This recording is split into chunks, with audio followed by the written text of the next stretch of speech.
मेरी सिस्टर के फ्रेंड ने बोला था कि ये डॉक्टर अच्छे हैं, यहाँ जाओ, ये अच्छी ट्रीटमेंट देंगे, पैसे की कोई किटकिट नहीं करेंगे। इसलिए मैं मेरी सिस्टर के साथ यहाँ आई थी।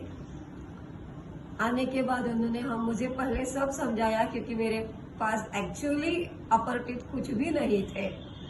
तो उन्होंने मुझे समझाया कि किस तरह से हमें काम करना है, और फिर इम्प्लांट या कैप ये सब का कॉस्टिंग भी बोल दिया था।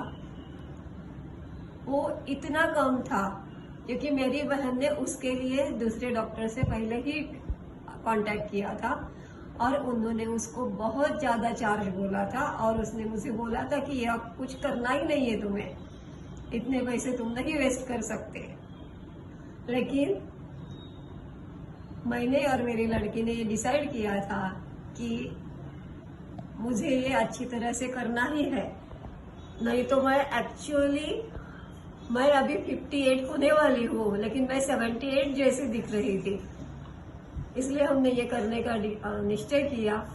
फिर यहाँ आके 3 to 4 months डॉक्टर ने पेशेंटली मुझे टेस्ट किया। एक स्टेप्स हम कर रहे थे। कहीं भी मुझे कुछ भी पेनफुल नहीं लगा था, और ऐसे कहीं जख्म हुई है ऐसे भी कहीं नहीं हुआ।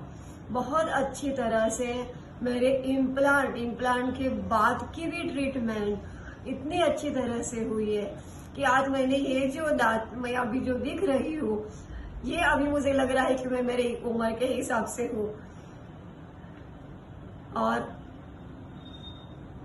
कॉस्ट, अब तो सब में कॉस्टिंग तो होता ही है, तो मुझे नहीं लगता कि ये बहुत बड़ा कॉस्टली काम था मेरे लिए। पर मुझे और मेरे ये डॉक्टर ने बहुत अच्छी तरह से करवाया, और आज मैं बहुत अच्छी तरह से खा रही हूँ। मैंने बहुत दिनों से बहुत कुछ नहीं खाया था, और अब मेरा एम है, इवन मैंने दाबेली भी नहीं खाई थी, वो अब मेरा एम है कि मैं दाबेली, पिज्जा सब खाऊंगी।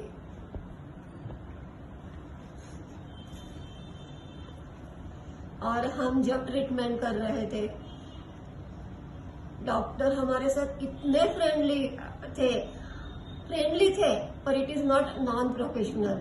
ये प्रोफेशनली अपना काम कर रहे थे। ऐसे नहीं था कि ये इतने दिन चलने वाले ट्रीटमेंट है, कैसा भी काम करो और छोड़ दो।